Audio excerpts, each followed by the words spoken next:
저희를 사랑하셔서 저희가 행한 행위대로 갚지 않으시고 오래 참으시는 하나님, 우리의 머리로 헤아릴 수 없는 계획과 약속으로 저희를 택정하셔서 세상 가운데에서 저희를 부르신 하나님, 하나님의 진실하시고 신실하시며 영원하신 사랑을 찬양합니다. 또한 주께서 택하신 성도들과 함께 주의 죽으심과 부활을 기억하며 예배드릴 수 있도록 허락하심을 감사드립니다. 그러나 저희의 믿음 없음으로 인해 애굽에서 이끌어내시고 광야 마른 땅에서 배부르게 먹이신 하나님을 잊은 이스라엘 백성처럼 세상 속에서 저희의 모습은 주의 약속을 받은 자에게 어울리는 합당한 삶을 살지 못했습니다. 세상은 점점 살기 어려워진다는데 나는 어떻게 살아가야 하나? 또 나는 그럭저럭 지금까지 살았으나 나의 자녀의 삶은 어떻게 될 것인가? 세상이 우리 앞에 던져주는 두려움 앞에서 내가 내게 장가들어 영원히 살되 의와 공변됨과 은총과 긍휼히 여김으로 내게 장가들며 진실함으로 내게 장가들리니 내가 여호와를 알리라는 주의 신실한 약속을 기억하지 못하며 근심과 불안과 염려 가운데 머물렀던 적이 많았습니다. 주님께서 저희들 속에 주의 약속의 말씀을 붙잡는 능력을 일으키시어 주께서 허락하신 평안함과 기쁨을 이 땅 가운데서도 충분히 누리며 살 수 있는 은혜를 허락하시기를 간구합니다. 그래서 우리의 삶을 세상이 던져주는 시각이 아닌 하나님의 시각으로 볼 수 있는 은혜를 허락하시고 분명 이 땅 가운데 삶이 힘들고 어렵지만 하나님의 선한 계획이 우리 가운데 있음을 기억하며 넉넉히 이길 수 있는 은혜를 허락해 주십시오. 주님, 성가교회에도 주께서 허락하신 특별한 사명이 있음을 믿습니다. 주를 떠난 이스라엘 백성들을 향해 끊임없이 외쳤던 구약 선지자들처럼 이 시대를 향해 외치는 교회가 되도록 하시고 또 주께서 허락하신 합당한 때를 따라 저희에게 허락하신 일들이 협력하여 선한 모양으로 나타날 수 있도록 저희 성가교회 교인들이 합심으로 주께 부르짖게 하시고 또 열심을 내야 하는 부분에서는 열심을 내게 하옵소서. 특별히 담임 목사님을 비롯하여 교역자들에게 은혜를 허락하셔서 주께서 말씀을 통해 계시하시는 것에 더욱 민감하게 하시고 주께서 허락하신 말씀을 가감없이 담대하게 전할 수 있는 은혜를 허락해 주시기를 간절히 원합니다. 주님, 저희 성가교회의 지체들 가운데 육체적인 질병으로 힘들어하는 지체들, 진로와 취업 문제로 고민하는 지체들, 경제적 어려움으로 힘들어하는 지체들, 사람들과의 관계의 어려움으로 근심하며 힘들어하는 지체들이 있습니다. 주님, 근심과 고통 속에 있는 지체들을 기억해 주셔서 하나님의 손길로 위로해 주시기를 원합니다. 주님, 주께서는 저희가 흙으로 지음받은 자들임을 아시오니 저희로 너무 오랫동안 어려움 속에 있게 마옵시고 주께서 정한 합당한 때를 따라 주의 뜻에 합당한 방식으로 해결해 주시기를 원합니다. 또 특별히 얼마 뒤면은 수능을 치러야 하는 수험생들에게 하나님의 지혜를 허락하셔서 그들이 준비한 노력의 결과가 좋은 결실로 맺어지는 것을 보기 원합니다. 주님, 이 시간 성령 하나님께서 저희가 드리는 예배 가운데 임재하시기를 원합니다. 말씀을 전하시는 목사님과 함께 하시어 말씀을 풀어 밝히실 때에 듣는 자와 전하는 자 모두에게 주의 은혜가 함께할 수 있도록 허락해 주시기 원합니다. 예배의 시작과 끝을 주께 의탁하오며 예수님의 이름으로 기도드렸습니다. 아멘.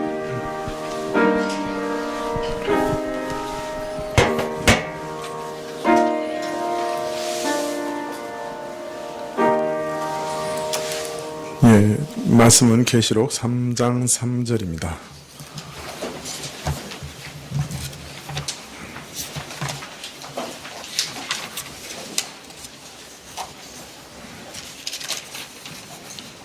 계시록 3장 3절입니다.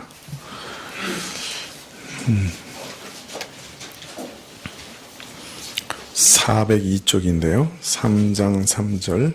예. 함께 봉독하시죠. 계시록 3장 3절. 예. 그러므로 내가 어떻게 받았으며 어떻게 들었는지 생각하고 지키어 회개하라. 만일 깨지 아니하면 내가 도적같이 이르리니 어느 시에 내게 임할지 내가 알지 못하리라.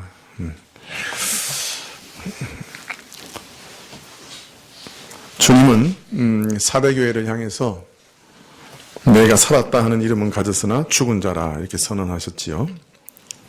또 하나님 앞에 내 행위에 온전한 것을 찾지 못하였다 그렇게 말씀하셨습니다.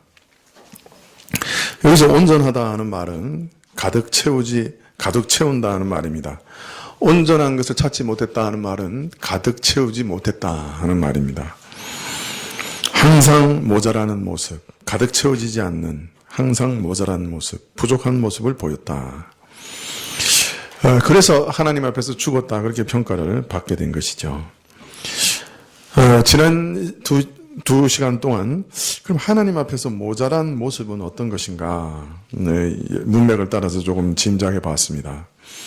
하나님이 입혀주신 하얀 옷, 그리스도의 의와 성결을 더럽혀 계속해서 참으로 세속과 타협하면서 더럽혀가는 그런 모습을 지적하신 것이 아닌가.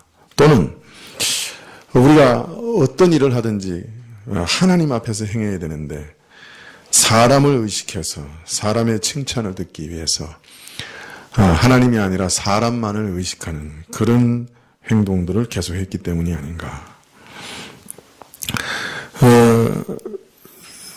하여튼 두 가지 면을 다 가지고 있었는지 아니면 둘 중에 하나인지 명확하게 알 수는 없지만 모든 것이 채워져서 온전해 본 적이 없는 언제나 부족한 그런 교회였다라고 말씀하고 있습니다.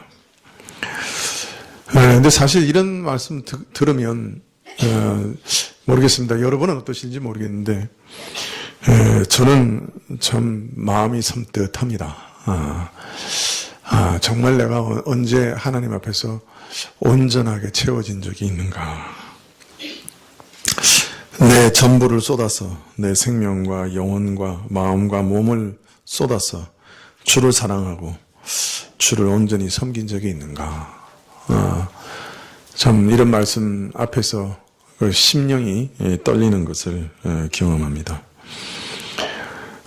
참 아직 목사라고 하면서도 세상의 것들 완전히 끊지 못하고 연연해하고 참 곁눈질하면서 살아오는 모습을 보면서 참 이것이 두려운 경고라 그렇게 생각이 됩니다. 참 내가 하나님 앞에서 살아있는가 다시금 돌아보게 됩니다. 자, 그런데 예수님께서는 이런 사대교회를 향해서 깨어 일어나라고 명하십니다. 물론 이것은 사대교회 자신이 어떤 자질이나 능력이 있어서 스스로 살아날 수 있는 가능성이 있어서 그래서 기대하시면서 말씀하신 것은 아니죠. 오히려 일곱 영을 가지신 곧 성령을 가지신 생명의 주께서 내 교회를 결코 저대로 죽게 하지 않을 것이다. 내 사람을 결코 저대로 내버려 두지 않겠다. 내가 반드시 다시 살리고야 말겠다 하는 깊은 의지 그리고 깊은 사랑 때문에 이렇게 명령하실 수가 있는 것이죠. 혹 사대교회가 이런 주의 명령을 듣고서 죽음에서 깨어나서 살아 움직여 열매 맺고 결실하게 될지라도 또 그러한 노력들을 보인다 할지라도 그것은 죽은 자를 살리고자 하시는 그리스도의 능력과 은혜 때문에 그런 것들이 가능한 것이죠. 죽어서 이미 냄새나는 나사로와 같은 처지에 그가 아무리 일어날 의지가 있겠습니까? 살아날 가능성이 있겠습니까? 능력이 있겠습니까? 죽은 자는 아무것도 할 수 없지요. 네. 죽은 자가 스스로 살아날 수 있는 것이 아니라면 깨어나 일어나라고 명하시는 주께서 나를 살리고자 하시는 그런 뜻으로 내게 베푸시는 그 은혜와 능력을 힘입어서 참 나사로야 다시 살아나오라 명령하시는 그 명령에 힘입어서 교회는 다시 설 수 있고 살아날 수가 있는 것이죠. 예수님께서 이미 살리시고자 의도하고 있기 때문에 명령하시기 때문에 일어날 수가 있는 것입니다. 사실 우리 자신의 모습을 보면 날마다 실망하고 절망하고 탄식하게 됩니다.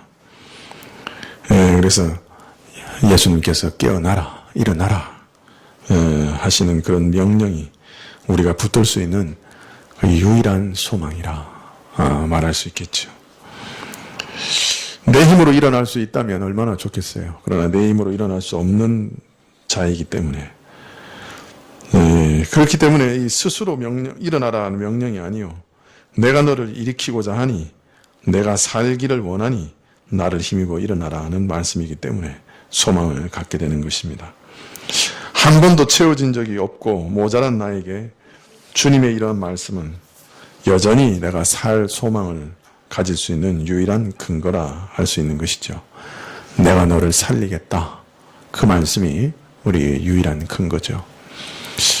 많은 분들이 성경에 이렇게 하라 저렇게 하라고 명령하시니까 우리 자신이 그러한 하나님의 명령을 순종할 수 있는 사람이라고 생각합니다. 내가 결심만 하면 주의 명령을 순종할 수 있다. 그렇게 생각하죠. 그러나 그것은 참으로 큰 착각입니다.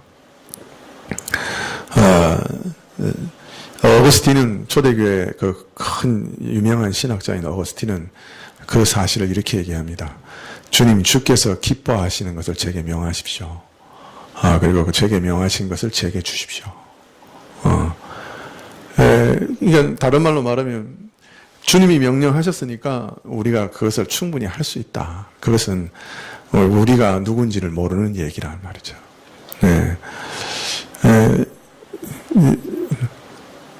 지난번에 그 박영선 목사님인가요?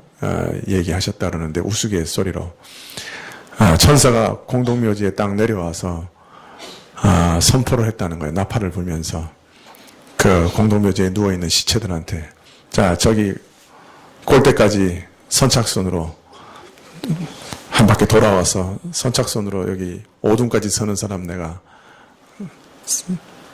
구원해 주겠다. 그러니까 너희들 선착순으로 뛰어가라. 그랬다는 거예요. 누가 뛰어갈 수 있냐? 몇 명이나 왔겠냐고. 그런 얘기 했죠. 공동묘지에서 다 누워 있으니까 아무리 천사가 와서 선착순 해라 그래도 뛸 사람 아무도 없는 거죠. 그와 똑같아요. 우리의 처지가 영적으로 죽어 있기 때문에 아무리 천사가 나타나서 하늘의 명령을 전해도 사실 우리가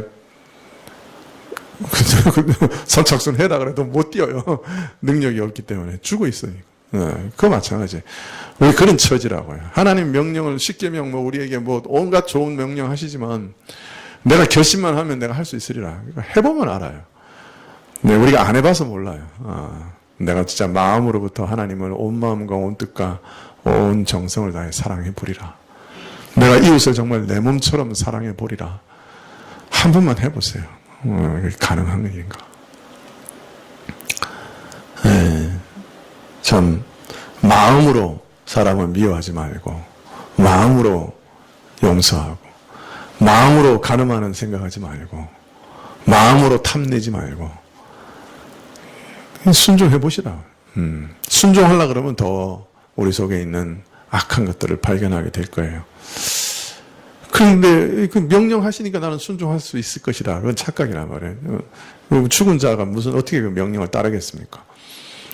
그런데 어거스틴 말대로 하나님이 기뻐하시는 것을 제게 명하십시오. 그리고 그 명하신 것을 제게 주십시오. 그것이 올바른 기도예요.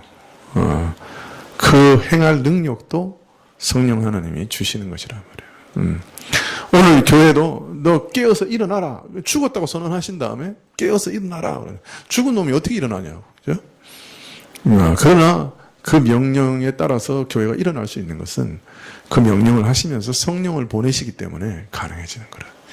우리 자신에게는 불가능한 일이지만 성령께서 우리를 감동하시고 우리 마음을 움직이시면 그것은 우리에게 가능한 일이 되는 것이죠. 사대교회에서도 죽었다고 분명히 해놓고 그런데 다시 깨어나라 라고 명령하실 수 있는 것은 그가 7영을 그 손에 가지고 계신 분이시기 때문에 성령 하나님을 우리에게 보내주시는 분이시기 때문에 그게 가능하다. 다시 일어날 수 있다는 것이죠. 자, 한편으로는 세상을 곁눈질하는 자에게는 두려운 경고요. 다른 한편으로는 자신에게 절망하는 자에게는 소망의 말씀이기도 하신 이 말씀을 그럼 우리는 어떻게 받아들일 수 있느냐? 이 말씀에 따라 신자는 도대체 어떻게 해야 되느냐? 깨어나라고 일어나라고 명령하셨는데 그럼 어떻게 해야 되느냐? 3장 3절에 이렇게 얘기하십니다. 그러므로 내가 어떻게 받았으며 어떻게 들었는지 생각하고 지키어 회개하라. 만일 일깨지 아니하면 내가 도적같이 이르리니 어느 시에 내게 임할는지 내가 알지 못하리라. 먼저 말씀하시는 것은 그의 교회를 버려두지 아니하시고 친히 살리시는 그 일이 신자나 교회의 편에서는 또 어떻게 이루어지는지, 구체적으로 어떻게 나타나지는지 그것에 대해서 알리십니다. 죽은 자를 살리시는 성령의 은혜를 힘입은 교회가 어떻게 반응하게 되느냐, 어떻게 받았으며 어떻게 들었는지 먼저 생각하라. 그렇게 말씀하십니다. 자, 죽어있는 교회가 다시 살아나는 첫 번째 스텝, 첫 번째 발걸음이 뭡니까? 어떻게 받았는지, 어떻게 들었는지 생각하는 것입니다. 이 말은 내 받은 것과 들은 것을 생각하라 하는 이 말씀은 이미 받아 경험한 옛 은혜를 기억하라는 말씀입니다. 사대교회도 나름대로 은혜가 없지 않았죠. 그 시작은 다른 교회와 마찬가지로 복음의 은혜와 믿음과 사랑으로 시작하였습니다. 예수님에 대한 은혜에 대한 경험이 없다면, 죄사함의 그 경험이 없다면, 예수님이 우리에게 베푸신 그 은혜를 경험하고 감탄하고 또 그 사랑을 경험하는 그런 일이 없었다면 그건 교회가 아니죠. 교회로 시작할 수도 없고 교회로 존재할 수도 없죠.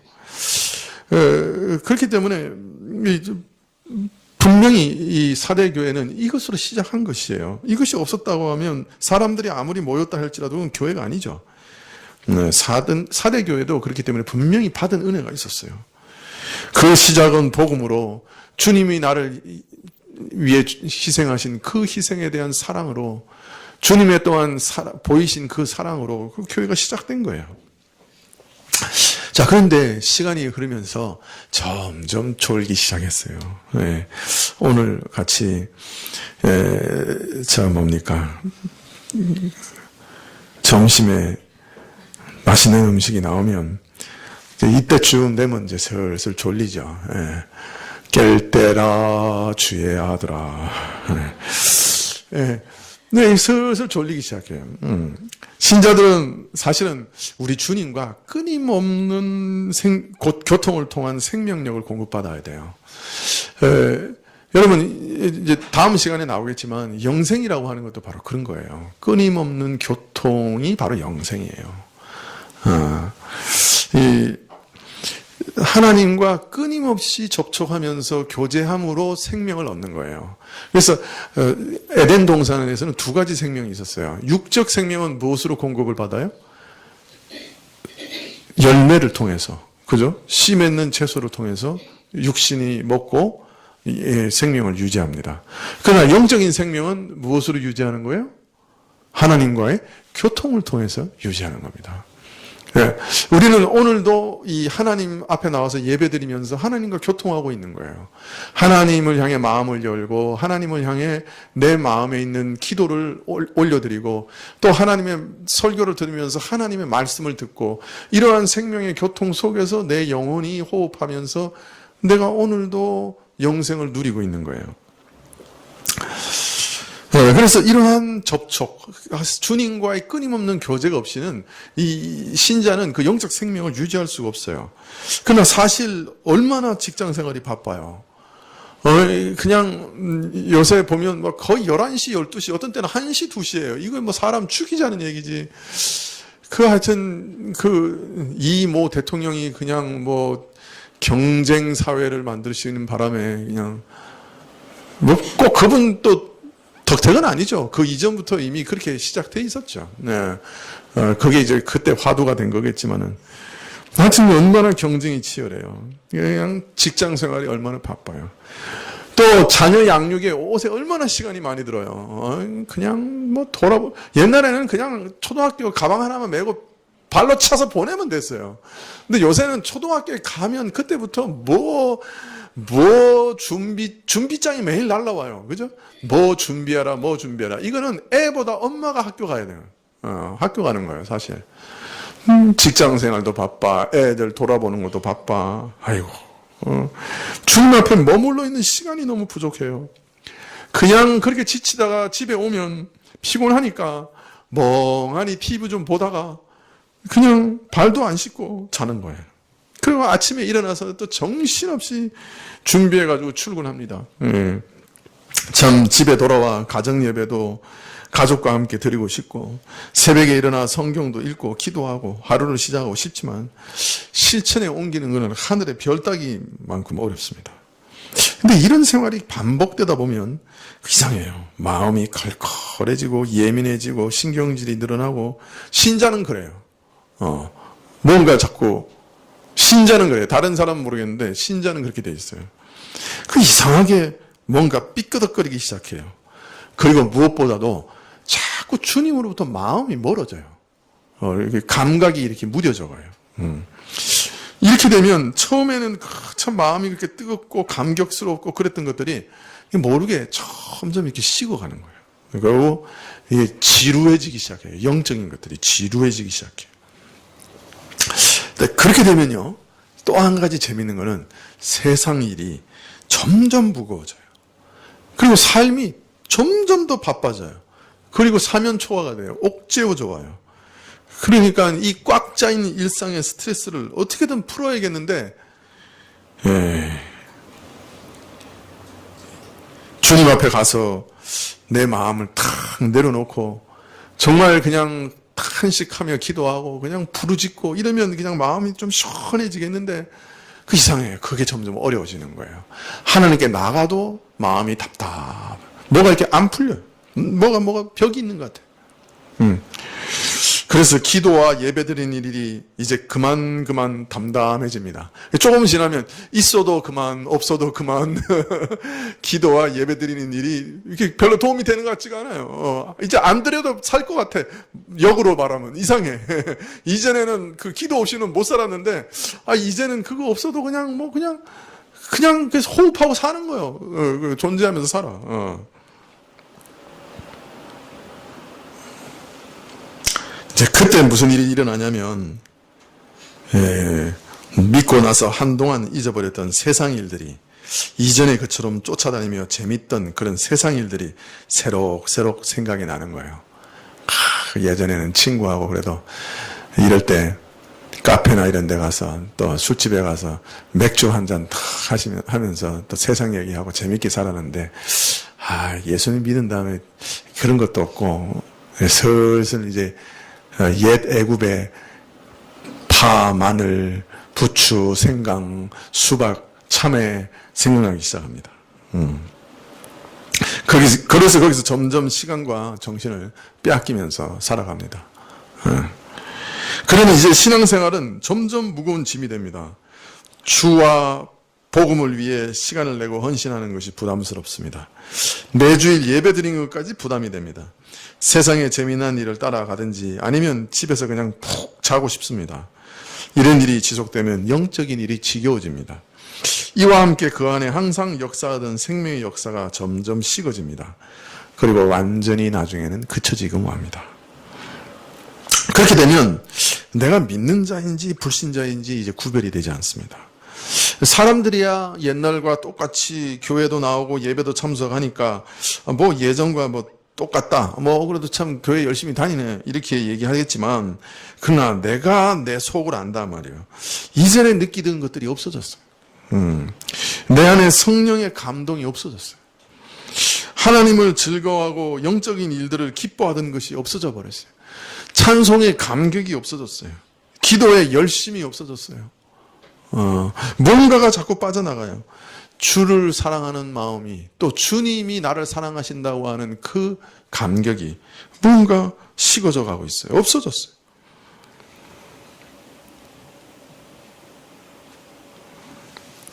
그래서 하나님 앞에 앉으면은 내가 믿는 사람인지 불신자인지 구별이 안 돼. 뭔가 있어야 되는데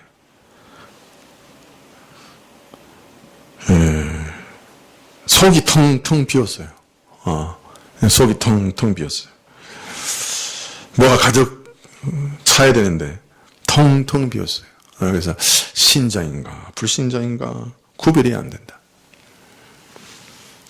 이처럼 영혼이 꾸벅꾸벅 졸다가 잠들어서 아무것도 느끼지 못하고 의식하지 못하는 빈사 상태에 빠지게 됩니다. 그래서 자기가 살았는지 죽었는지 느끼지 못합니다. 영혼의 일에 어떤 염두가, 이게 관심이 사라집니다. 이런 영혼이 잠들어 죽은 교회를 향해서 주께서 깨어나라, 일어나라 이렇게 말씀하시는 것이죠. 그리고 말씀합니다. 내 받은 것들, 들은 것들을 생각해보라. 내가 하나님 없이 세상 속에 살다가 세상과 함께 멸망의 길을 걷다가 어느 날 호련히 복음을 듣고 주의 은혜를 깨닫고 주께로 돌아왔던 그때 일을 생각하라. 그때 내가 받은 은혜, 그 어디에서도 경험하지 못했던 그 새로운 일들, 그 은혜들을 경험한 그때를 기억하라. 그때 내가 들은 것들을 기억하라. 네가 그때 들은 하나님의 그 음성을 기억하라. 네가 그때 경험한 그 하나님의 사랑을 기억하라. 그때 그 그리스도의 십자가의 부르짖음을 기억하라. 그가 너를 위해 죽으신 그 은혜를 기억하라. 참 믿음이 자라가다가 그저 아무 일 없이 끝까지 자라면 얼마나 좋겠어요. 그러나 사실은 때로는 실패합니다. 때로는 꽈당 넘어집니다. 때로는 허우적거리다가 더 깊이 침륜에 빠집니다. 더 심각해지셔서 어떤 때는 죽는 순간도 있습니다. 내 안에 은혜로운 생명의 움직임을 전혀 느끼지 못하는 참담한 때도 있습니다. 그때 제일 먼저 주님이 요구하시는 것이 뭐냐? 옛 일을 기억하랍니다. 그때 뭘 기억해야 되느냐? 하나님께서 나를 만나셨던 그때를 기억하고 내게 은혜 베푸셨던 그때를 기억하고 나를 구원하신 그 주의 사랑을 기억하라. 그렇게 말합니다. 예전에 나를 부르신 그 일을 기억하라. 이것이 첫 번째 스텝이라.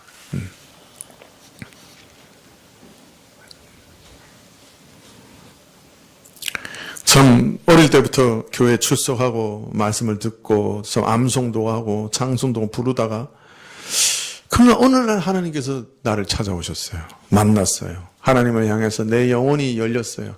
부르짖기 시작했어요. 살아계신 하나님을 내가 의식하기 시작했어요. 그때를 기억하라. 내가 참 죄 가운데서 죄짐에 무거운 짐지고 참 살아가던 그때 예수님께서 십자가에서 내가 다 이루었다. 내가 다 이루었다. 내가 너의 죄로 인해서 필요한 모든 일들을 다 이루었다. 하신 그 음성을 들었어요. 그리고 자유함을 얻었어요. 내가 할 일이 없구나. 주께서 내 죄의 모든 필요한 일을 다 이루셨구나. 나는 그냥 주님만 바라보며 의지하면 되는구나. 그 은혜의 기억을 다시 회복하라. 그 믿음을 다시 회복하라. 어떤 경우에는 중환병에 걸려서 더 이상 살지 못할 것이라는 선언을 들었어요. 그러나 주께서는 내게 찾아와 죽음을 이기는 소망을 주셨어요.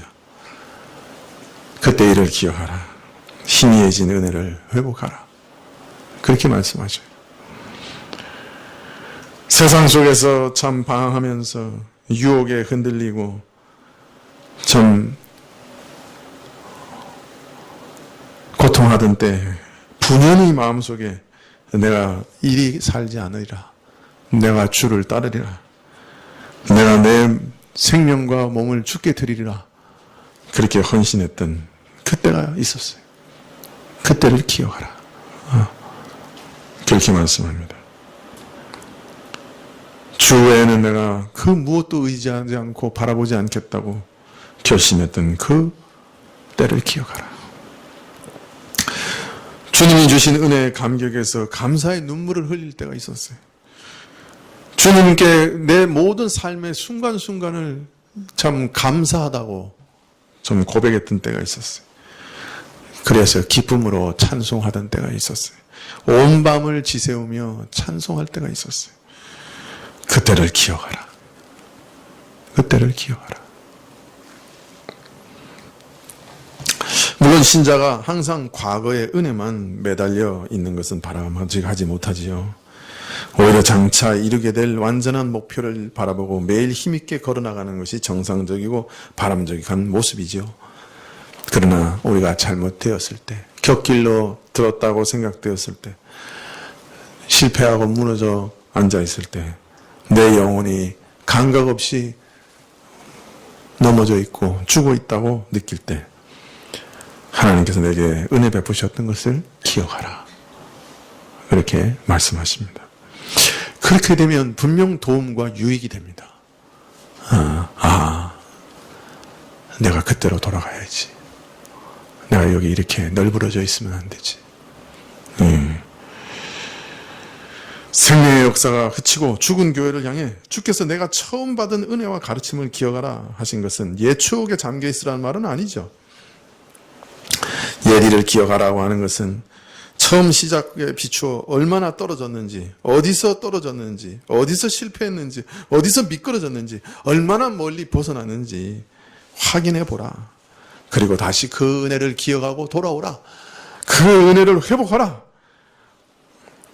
하나님께서 또 한 번 너를 긍휼히 여기사 은혜 베푸시기를 바라라. 그것을 구하라. 간절히 구하라. 그렇게 명령하시는 겁니다. 어디서 떨어졌는 것을 살피고 옛 은혜를 기억하면서 다시 하나님께 그 은혜를 구하라는 말입니다.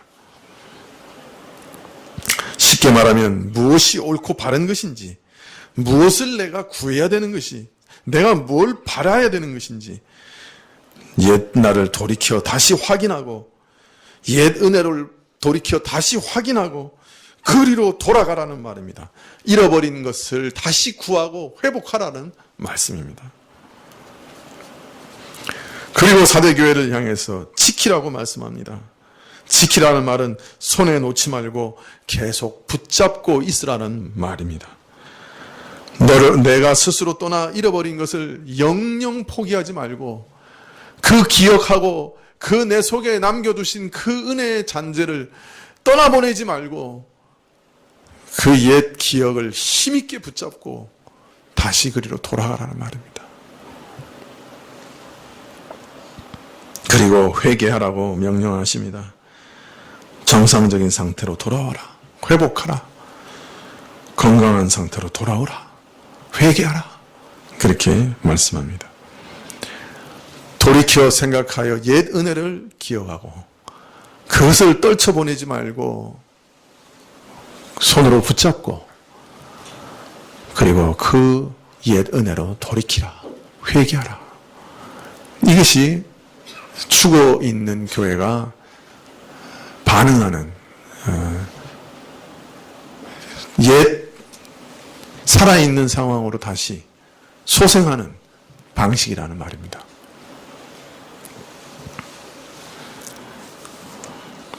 주께서 깨어나라 명하시고 그 교회를 다시 살리시고자 하는 뜻을 드러내실 때, 그리고 다시 살리시고자 하실 때 신자와 교회는 그냥 가만히 있으면 되는 것이 아닙니다. 그냥 가만히 있으면 자동적으로 다 되고 손가락 하나 까닭 없이 앉아있으면 받아먹기만 하면 되는 것, 그거 절대로 아닙니다.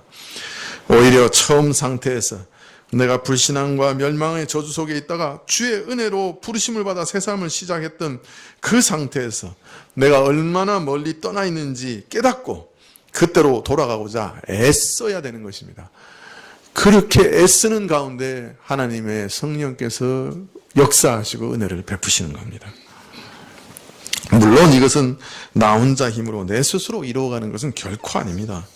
죽은 나를 버리지 아니하시고 다시 살리시는 그 주 성령의 은혜가 내게 임했기 때문에 그 일이 가능한 것입니다.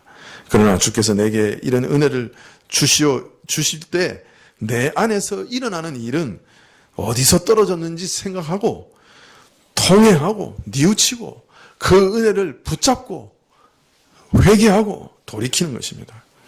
이것이 성령이 우리에게 임하셨을 때 우리가 살아나는 방식입니다. 이것이 이런 길로 우리가 다시 소생하게 되는 것이.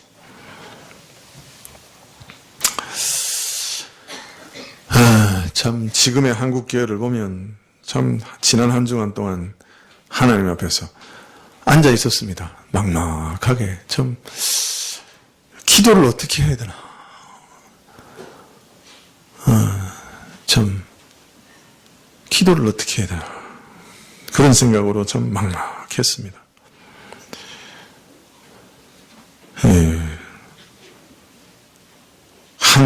이 나라에서 제일 큰 총회를 대표하는 총무가 참 칼을 들고 다른 사람을 칼부림을 하는 세상이니 이게 이렇게 참 하나님이 참 이 교회를 버리신 것 아닌가. 어떻게 이렇게 마귀에게 휘둘리나. 참 마음이 답답해서 참 두려움이 앞서고 기도가 안 나왔습니다. 교회는 자꾸 세속화돼서 이것이 교회인지 세상인지 구별이 안 돼. 영적인 힘이라고 하는 것은 한 톨도 없는 것 같아요. 다 잃어버려요. 젊은 사람들은 이젠 비웃으면서 등을 돌립니다. 이런 근본적인 위기 앞에서도 돌이키거나 회개할 줄 몰라요. 이제 온갖 내우외환으로 하나님께서 들이치시는데 거기 시달리면서도 회개하지 않습니다. 동성애 문제, 이슬람 문제, 뭐 별의별 문제로 참 생각이 있는 사람들이라고 하면 과연 기독교가 얼마나 이 땅에서 지탱될 수 있을까 염려하지 않을 수 없는 그런 때입니다. 뭐 우리나라만 아닙니다. 전 세계를 돌아봐도 서구에서도 그 큰 교회들이 텅텅 비어갑니다. 요새는 그 교회들이 무도장으로 바뀌고 심지어는 이슬람 회당으로 바뀝니다. 서양의 사상들이 기독교를 배반하고 철학들이 하나님을 부인하고 동성애가 범람하고 보수적인 신앙을 가진 교회들은 점점 힘을 잃어가는 그런 현상들을 지켜보면서 과연 기독교가 이 지구상에서 얼마나 지탱될까 염려하지 않을 수가 없습니다.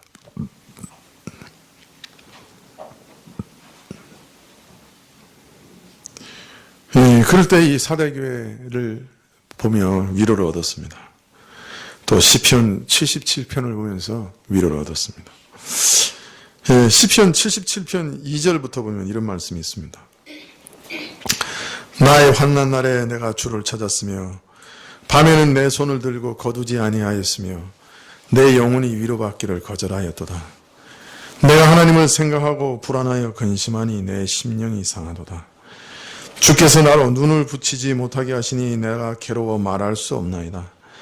내가 옛날 곧 이전 해를 생각하여 싸우며 밤에 한 나의 노래를 기억하며 마음에 묵상하며 심령이 궁구하기를 주께서 영원히 버리실까? 다시는 은혜를 베풀지 아니하실까? 그 인자하심이 길이 다하였는가? 그 허락을 영구히 폐하였는가? 하나님이 은혜 베푸심을 잊으셨는가? 노하심으로 그 긍휼을 막으셨는가 하였나이다. 또 내가 말하기를 이는 나의 연약함이라 지존자의 오른손에 해 곧 여호와의 옛적 기사를 기억하여 그 행하신 일을 진술하리로다. 이처럼 하나님이 버리신 것이 아닌가 불안한 마음, 근심하는 마음, 믿음은 흔들리며 낙심하여 깊이 괴로운 그때 가장 좋은 것은 하나님께서 이전에 베푸신 긍휼과 은혜를 기억하는 것이다 라고 시편 기자는 노래하고 있습니다. 오늘 계시록의 말씀과 같은 것이죠. 나는 지금 참 비참한 현실 가운데 있고 하나님께서 내게 노하셨는가? 하나님께서 나를 버리셨는가? 그의 인자하심이 다하셨는가? 그런 참 질문 가운데 괴로워하지만 하나님께서 이전에 하신 일들을 기억하고 오히려 소망을 얻었다. 우리가 참 비참한 현실 가운데 있지만 하나님께서 교회 역사 가운데 행하신 일들을 가만히 살펴보면 오히려 소망을 가질 수 있습니다. 사실 수천 년 동안 교회는 순탄하고 평안한 길을 걸어온 적은 없죠. 어떤 때는 교회가 영영 사라지고 마는가, 이대로 가라앉아 버리고 마는가 하는 두려운 마음으로 눈앞에 벌어지는 일들을 지켜본 때가 많았습니다. 사실 처음 교회가 출발할 때부터 유대인들의 극렬한 핍박으로 인해 참 예루살렘에서 사도들 외에는 모든 믿는 자들이 다 흩어진 일들이 있었죠. 성령께서 강림하셔서 복음의 역사가 놀랍게 시작되니 한 번 외치는데 3,000명, 5,000명이 다 회개했습니다. 나중에는 허다한 제사장의 무리까지 참으로 돌아오니 회개하니 대제사장이 말하기를 너희가 너희 교로 예루살렘을 가득 채우려고 하느냐 그렇게 얘기할 정도가 되었죠. 그러나 수데반의 순교로 시작된 혹독한 박해로 인해 사도들 외에는 예루살렘을 전부 떠났습니다. 교회는 풍지박산됐고 사람들은 다 흩어졌습니다. 교회가 다 흩어졌어요. 그러나 그것으로 그치지 않았죠. 교회는 그 흩어진 곳에서 오히려 복음을 전하며 전 로마 사회에 뿌리를 내리기 시작했습니다. 로마 황제들의 연이은 박해로 인해 교회는 참으로 두렵고 비참한 세월을 보냈습니다. 10년씩 이어지는 박해 가운데서 모든 사람들이 로마 황제를 경배했다고 하는 증명서가 없으면 사고 팔지도 못하는 그런 어려운 때에 사람들이 굴에 숨고 무덤에 숨고 참으로 숨어서 예배드리면서 교회는 드디어 이 땅에서 사라지는 것이 아닌가 그런 위기를 맞은 때도 있었죠.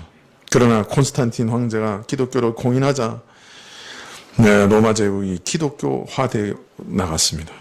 복음을 받아들이는 이 제국이 참으로 모든 것으로 예수님께 영광을 돌리자 이것이 그리스도께서 예언하신 하나님의 나라, 그 신국의 약속이 성취된 것이 아니냐 사람들은 그렇게 생각할 정도가 됐습니다.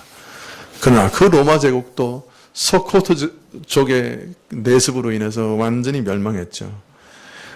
그러면서 로마가 참으로 하나님의 나라, 신국이 되리라 하는 환상은 다 깨지고 말았습니다. 어거스틴은 신국에 관하여라는 책을 써서 진정한 하나님의 나라, 신국이 무엇인가 하는 것을 밝히려고 했습니다. 바로 로마가 무너지는 그때 그 책을 쓴 것이죠.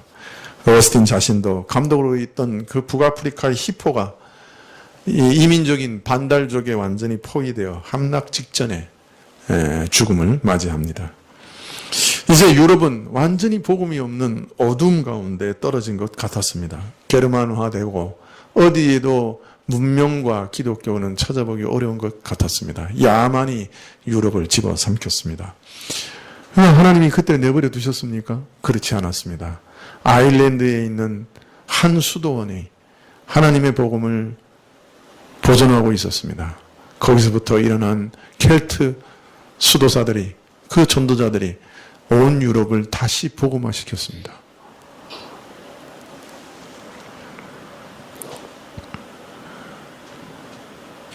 불빛이 영영 꺼지고 마는 어둠 속에서도 하나님께서는 그 교회를 다시 소생시키시는 그루트기를 반드시 남겨두셨습니다.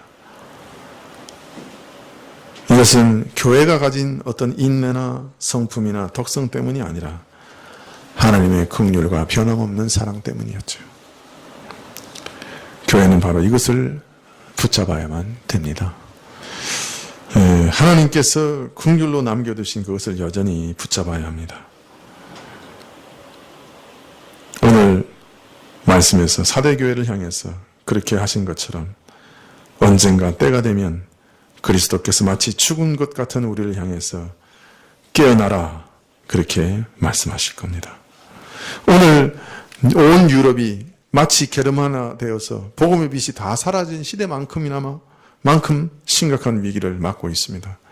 마치 불빛이 영영 꺼지고 마는 듯한 상황에서 다시 소생할 수 없는 같은 그 위기가 교회를 덮치고 있습니다. 그러나 믿습니다. 하나님께서 또 소생할 구루터기를 남겨두셨을 겁니다. 다시 주께서 때가 되어 너희가 일어나라 말씀하시면 교회는 성령의 충만함을 받고 다시 소생하게 될 것입니다.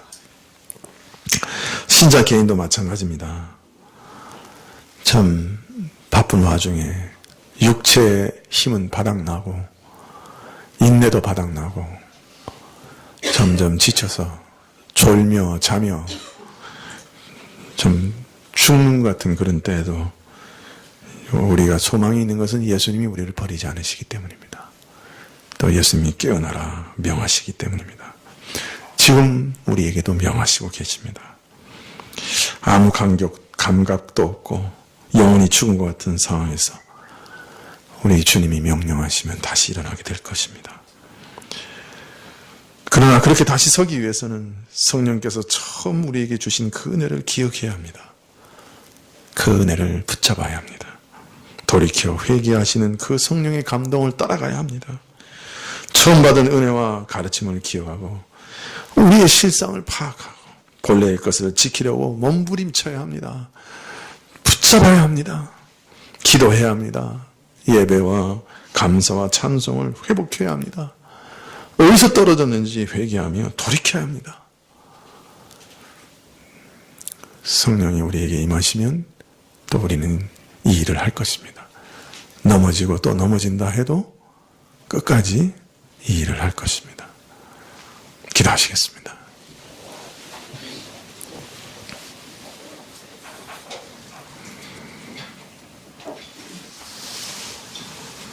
하루가 다르게 변해가며 그 휘황찬란한 영광과 아름다움으로 우리 마음을 미혹하며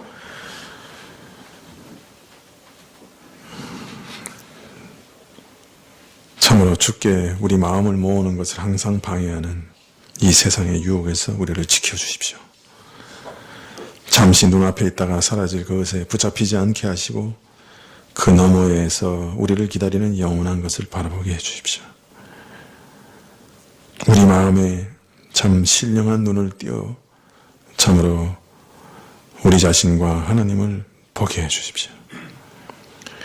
그래서 이 땅을 떠나는 날에 이제까지 쌓아온 것이 다 썩어 불타는 것이 아니라 참으로 주의 은혜와 능력으로 이루신 귀한 것들이 내 영혼에 가득하고 죄 많고 악하고 비천한 죄인이 저주받은 인생이 변화를 받아 주께서 은혜로 남기신 것들을 남기셨다 고백하는 그런 사람들을 되게 해 주시옵소서. 아무것도 건지지 못하고 떠나갈 허망한 이 땅에서 생을 허비하는 어리석은 사가 되지 않게 해주시고 주께서 우리에게 만들어 가시는 주의 나라를 주의 성령의 열매를 우리 삶에 뚜렷이 드러내다가 주 앞에서는 저희들이 다 되게 하여 주시옵소서. 답답합니다. 참으로 졸립니다. 피곤합니다. 영적인 것에 입맛이 없습니다. 감격이 사라졌습니다. 덤덤하고 무덤덤해집니다. 예배를 드리나 안 드리나 기도를 드리나 안 드리나 달라진 것이 없는 것 같습니다. 주님, 저희를 살려주십시오. 저희를 일으켜 주십시오. 저희 영혼에 깨어나라 명령해 주십시오. 주를 향한 감사와 감격을 회복시켜 주십시오. 주를 향한 갈망을 회복시켜 주십시오. 예수님의 이름으로 기도합나이다. 아멘. 예, 주님 가르쳐주신 기도로 예배를 피하겠습니다. 하늘에 계신 우리 아버지시여, 이름이 거룩히 여김을 받으시오며 나라의 임하옵시며 뜻이 하늘에서 이룬 것 같이 땅에서도 이루어지이다. 오늘 우리에게 일용할 양식을 주옵시고 우리가 우리에게 죄 지은 자를 사하여 준 것 같이 우리 죄를 사하여 주옵시고 우리를 시험에 들게 하지 마옵시고 다만 악에서 구하옵소서. 대개 나라와 권세와 영광이 아버지께 영원히 있사옵나이다. 아멘.